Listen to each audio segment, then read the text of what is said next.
And it was always said of him that he knew how to keep Christmas well. If any man alive possess the knowledge,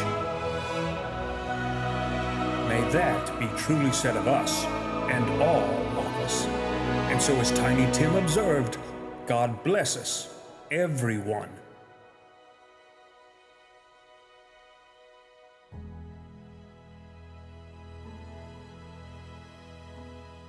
Well, good morning.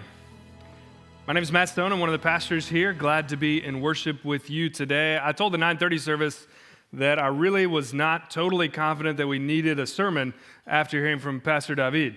So we're so honored to have you with us. And I also told the 9:30 service that if your family's anything like my family, Fabiola is the real powerhouse there. And so we're honored to have your bride here as well. Glad to have both of you here. Thanks for sharing that testimony. I think it's important for us to hear as a church about what God is up to, not just in this church, but throughout the world. The more we hear stories of God's work throughout our world, the better and clearer our vision can become about what God is calling us to do. So thank you for blessing us with that. This is the second week of the season of Advent, and we talked last week about what Advent is. It's a season of preparation that really Christians have used for hundreds of years. The truth is that Christmas has become a season that's kind of about the new thing, right? What new gift are we going to give, or what new thing are we going to receive?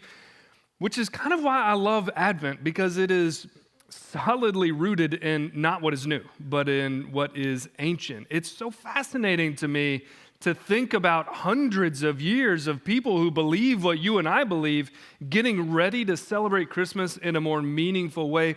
That's what Advent is about. And so last week we lit the candle of hope to remind us about the hope of Christ, which is more than just wishing for a better future, but it's a hope that's rooted in what God is doing. This week we lit the candle of peace, which is not just the absence of war, but as peace. The candle of peace speaks to the wholeness and fulfillment that Christ brings into our life.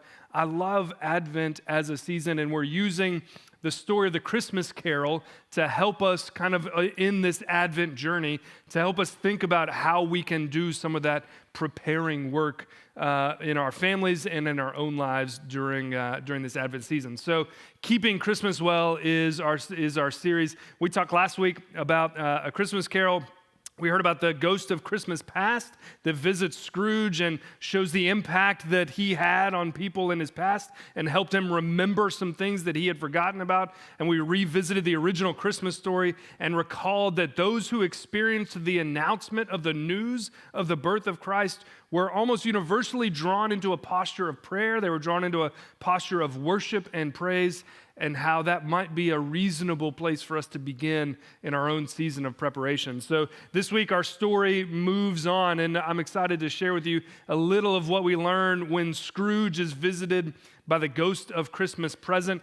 As Scrooge returns to his home after the ghost of Christmas past leaves, the ghost of Christmas present takes his own sweet time getting there, finally arrives at like an hour after Scrooge expected him, which I love the notion of Scrooge being upset that the ghost didn't arrive on time. I think that's pretty cheeky. And so the ghost of Christmas present arrives, and he looms large in Scrooge's life, looms large, frankly, in our own lives. The picture that Charles Dickens paints of the ghost of Christmas present is absolutely hysterical, at least to me. It's the dude in a green robe with white fringe and no shirt, and he's huge. I love that as an image. I'm pretty sure he just described Chris Rock in like a green robe. I think that's the image of the ghost of Christmas present that I have. But the ghost carries him on a journey, and that journey begins on Christmas morning in the town that Scrooge lives in, and it's almost like a flyover kind of scene. And what we see is the facade of this city is dreary and weary and dark and sad, but Scrooge begins to notice, really he begins to feel more than see, that there is a joy beneath that facade, that the folks that are shoveling snow are enjoying each other's company, that they're having snowball fights, that the facade looks sad, but there is a deep and abiding joy within, that there's a warmth that is evident even in the dreariness.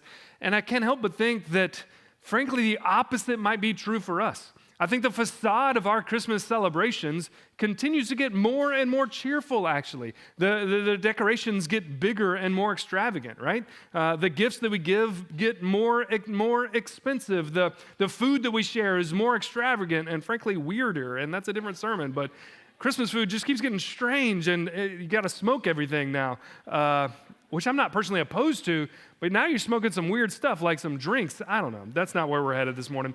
So that's the facade of our Christmas celebration. Seems to be getting more and more cheerful, but you go do the research. This is not a cheerful season for this country or for this culture. The Christmas season is a season of discontent, of dissatisfaction, of disaffection. That's what this season seems to be. The facade looks nice, but when you look underneath, it is decidedly lacking in joy and cheer in so many different ways. I suspect there are some of us in this room and some of us watching online that might know that this year of all years, that seems to be true for us. And I wonder if there might be a path out of that kind of disconnect between the facade and the reality that lies just underneath the surface there. The story rolls on, and the ghost of Christmas Present takes Scrooge actually to 5 different scenes. And I love this because all of the stage adaptations and frankly all the movie adaptations skip most of what happens here. And I think it's really, really interesting. The first stop that they make is at the Cratchit's home. They go to Bob Cratchit. Bob Cratchit is Scrooge's clerk. They go to Bob Cratchit's home. And what we find here is a family that is just full of contentment, even in the face of everything they don't have. Bob Cratchit makes, it says 15 bob a year. Bob, I guess, I don't understand the measurements in British society, any of the measurements. But apparently Bob is like shillings, and shillings aren't dollars, and shillings aren't pounds. Anyways, somebody on the internet did all of the conversion work. 15 bob a week amounts to somewhere between $15,000 and $25,000 per year that Bob Cratchit is bringing home. So their family is living a subsistence living relative to what most of us are aware of and what most of us have experienced. And yet they don't seem to be lacking anything. The kids are so happy, not because they've gotten some extravagant gift, not because there's an incredible meal on the table, but they are just happy to be together. And then Bob and his son Tiny Tim arrive home. They've been out in the town walking around. They went to church. They arrive home, and Bob is kind of giving a report to his wife and says, you know, Tiny Tim said the funniest thing. Well, not funny. He didn't say the funniest thing. He said the most incredible thing. He said that he hoped that the folks going to church, this just cuts me to the heart. Ugh. He said he hopes the folks going to church see him in his crippled state and are reminded of a God who was born who would heal the lame and the blind. Oh, good night. This kid isn't out for guilt. This kid isn't out for shaming the folks going to church. He says he hopes that his presence is a reminder of the one who comes to heal. Oh, it's just such a gut punch. The meal goes on. It's incredible. They apparently have a goose for dinner, which does not sound appetizing to me, but they are very excited about the goose. They have a figgy pudding that Mrs. Cratchit was very anxious about, but it came out of the oven just right. And they have a lovely, lovely evening that ends with, God bless us, everyone. And then almost as soon as we get there, the ghost of Christmas Present moves Scrooge on to the next scene, and they find themselves in a family of miners, as in folks who mine coal. They're folks who have lived their lives underground. And we see that there's a family gathered, and it's great-grandparents and grandparents and parents and kids. I think it's 4 or 5 different generations who are gathered around a meager fare. These are folks who literally live in darkness, but they're gathered around together, singing ancient songs that bring them closer to each other. And there's an abiding joy and cheer even in that family. But as soon as we kind of figure out what's going on there, we're whooshed off to the, whooshed? Do you get whooshed? What's the word that I'm looking for? Swished? Swept? All right, we're swept to the next scene. I'll go with that. We're swept to the next scene, and we arrive at a lighthouse. And there's these 2 crusty old guys in the middle of a lighthouse in the middle of the winter, and you expect them to be very crusty old lighthouse watch guys. But that's not what they are. They're kind to each other. They're warm with each other. They're enjoying each other's company on this Christmas morning. And as soon as we get comfortable with that, we're, what did we say? Whooshed? Swept. Yeah. We're swept off to the next scene, and this time we're swept out to sea. Oh, that worked well. We're swept out to sea onto a boat with a bunch of sailors, and we all know how crusty sailors are, I guess. And we expect them to be very, very cranky because they're on Christmas morning, they're out to sea, and yet they are enjoying each other's company. They are singing songs. There is a joy and a warmth that exists among them. And then we are swept, I finally got it right, we're swept to the last scene, which is with Scrooge's nephew, who I think his name is Fred. We're swept off to Fred's home, and we hear about the party that Fred and his fiancée are having and all of the joy that they have. Every scene pulls this thread that regardless of circumstance, regardless of where the people find themselves on this Christmas morning, their lives are full of warmth, not coldness. Their lives are full of joy, not discontentment. Their lives are full of peace and fullness and wholeness that defies everything that Scrooge expects, defies everything that Scrooge has experienced in his own life and everything that he understands with his own brain.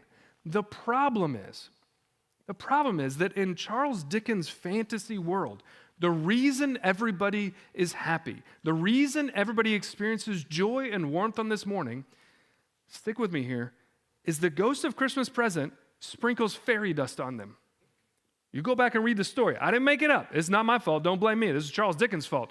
The ghost of Christmas Present sprinkles like pixie dust on folks that keeps them from having fights, that keeps them from having tension with each other. It says that when they're coming out of the baker's, if there's a cross word between them, the ghost of Christmas Present sprinkles out of his torch some pixie dust and they stop having an argument. Now, I know that some of us need that pixie dust desperately this Christmas, but I'm fresh out. And it turns out it's not a real thing. You don't need me to say it, but I'm going to say it anyways. There is no such thing as pixie dust. However, the Christmas story that we gather to celebrate has something far more powerful and frankly real than pixie dust. The Christmas story that we celebrate has the capacity to produce the warmth and the joy and the peace and the hope and the wholeness that we so desperately want. Because all of us have arrived on December 26th and thought, gosh, it just wasn't right this year. Or, it's over and now I'm sad. There's something that seems to happen every year. It's not sustainable. Whatever feelings we can manufacture, even if they are good, they don't seem to sustain us beyond the day after Christmas. And yet the Christmas story that we gather to celebrate has the capacity to deliver on those kinds of promises. It is chock full of something far more powerful than pixie dust. It's chock full of the gift. The gift of Christmas is that God has poured out his love upon the entire world without reservation.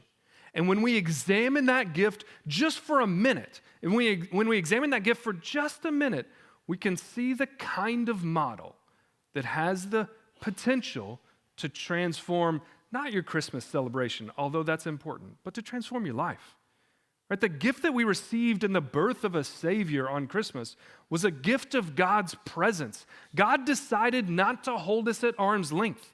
He came to be with us. He refused to go another day, not one more day, without being present with us. And that presence is not a general kind of ethereal, maybe sort of present in the clouds, maybe. That presence is personal and intimate. The birth of a child is the best example of this. He didn't come to be generally present. He came to be specifically present in your life. God, the gift of Christmas is the presence of God, which is deeply personal and intimate. And the gift of Christmas was costly. And friends, it ain't because God wrote a check. It's costly because God gave of himself. God gave of himself and his own life that we might have life. If that was the model, if our Christmas celebration could reflect that kind of model, then that joy and the warmth and the peace and the wholeness and the hope that are present in Dickens's fantasy world might become a reality in your own world, in our own world, in your homes, in your families, in your neighborhoods with your neighbors. It's that kind of story. If you're having trouble trying to figure out, well, what does that mean that I actually do? And I want to offer you a chance to fast forward our story just a bit. Perhaps as much as a couple years after Jesus is born, in Matthew chapter 2, we hear the story of the wise men who show up on the scene. The wise men are from the east. They've seen a star. They're looking for the child that has been born as the King of the Jews, and they go in search of him. They see the star of Bethlehem come to a stop. And I want you to hear the kind of celebration, which I'm going to suggest offers you a model for how you think about celebrating, for how you think about giving of yourself, for how you think about showing up in ways that are personal and intimate and present for the ones that you love. This provides a model that I think is fascinating. Listen to this in Matthew chapter 2 in verse 10. When they saw that the star had stopped, they were overwhelmed with joy. And on entering the house, they saw the child with Mary, his mother, and they knelt down and they paid him homage. They worshiped him. So much of what we talked about last week, by the way, shows up in this story. These wise men, these magi, show up in the midst of this story, and they're drawn into homage. They're drawn into worship. And then opening their treasure chest, they offered him gifts of gold and frankincense and myrrh. Think about what the magi have done. Right, the Magi's celebration of the birth of Christ follows the model that's presented by the event of Christmas. Right, the Magi didn't send something from afar. They showed up. They made the journey. They traveled the miles, and they showed up with the family. And they brought with them something that I think was not only costly in its material value, but it's costly because they had to make that trip. And it was intimate. It was personal for this child. I don't know about you, but when I was growing up singing We Three Kings of Orient Are, I never really thought about the meaning of those gifts. I thought, well, maybe they just grabbed the most expensive thing on the shelf. Because sometimes when you're in a hurry and it's the last night before Christmas, you just buy the most expensive thing and hope for the best. I thought maybe that's what was going on with the gifts that the Magi bring. I don't think that's what was going on. Now, you can argue with me on this, and your salvation's not staked on it, and we can disagree at the end of the day and still call each other brother and sister in Christ, but I think there was meaning to those gifts.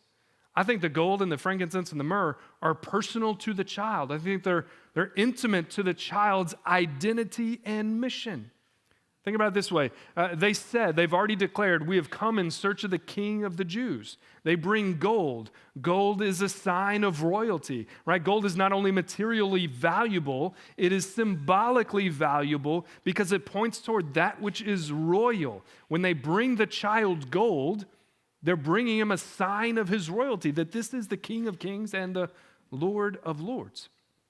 This frankincense that they bring is an incense that in the ancient world was used for a few different things, but in the ancient Israelite world, this was the only kind of incense that was used in the temple for the worship of God himself. When they offer this child frankincense, I believe they're calling out the divinity of this child, that this is the Son of God, that this is God on earth with us. When they offer frankincense, it's not just a smelly candle. It is a gift of worship and homage. I have nothing against smelly candles. I feel like my wife might come at me for that. I have nothing against smelly candles. Frankincense is no smelly candle. Frankincense is a sign of Jesus' divinity.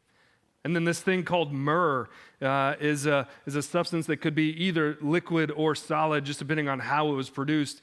It was used for, again, many things in the ancient world, but it was used as part of the burial practices in the Israelite culture, which might be a strange thing to give a newborn child, unless this newborn child came to give his life so that the world might find life through him.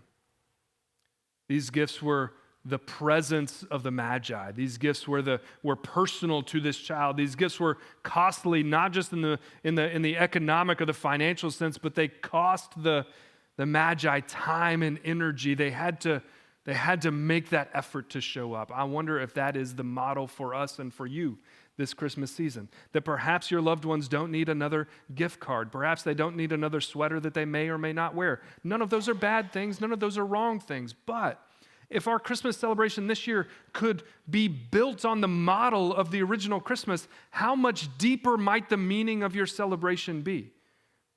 How much more abiding might the joy be that you experience? If instead of giving the gift card, you say, hey, we're going to go together. If instead of giving the sweater, you make the sweater, then what does that say about how you've spent your time for the person to whom you're giving the sweater? Right? If you're a writer, then don't buy a card, write it. If you're a painter, don't buy the picture, paint it. If you're one who, does yard work, then show up and do yard work with somebody as a gift to them, right? Find ways to show up that are personal and present and costly as a reflection, not just of your love, but the love that Christ has poured out for you. Friends, we cannot tell people at Christmas time that they are loved by Jesus if we do not become agents of that love in this season of all seasons. If we don't become active agents who demonstrate, who reflect, who show, who engage in love, then we can't tell them about it because we haven't done it. Friends, perhaps you are one who has gotten to the end of your Christmas season, maybe last year, maybe some year in the past, and you've thought, that wasn't it. I just don't feel it. Well, maybe it's not because the recipe didn't turn out. And maybe it's not because the gift wasn't quite right. Maybe it's because we've lost sight of the very heart of our celebration, which is that God showed up. We have a word for this as Christians. It's called the incarnation. God became flesh. When we lose sight of the fact that God showed up, that he gave us himself, that it cost him something, then when we forget that, we begin to reflect the wrong things in our own celebration. But when we reclaim that, now we start to reflect the gospel in our celebration. It's not that giving gifts is wrong or bad. It's that we could change it. They could become instruments that point not just to your love, but to the love of God in Jesus Christ. If you want a different Christmas, it can happen. But you have to do something different this year than you've done in the past. Look for ways to become agents of the love of God.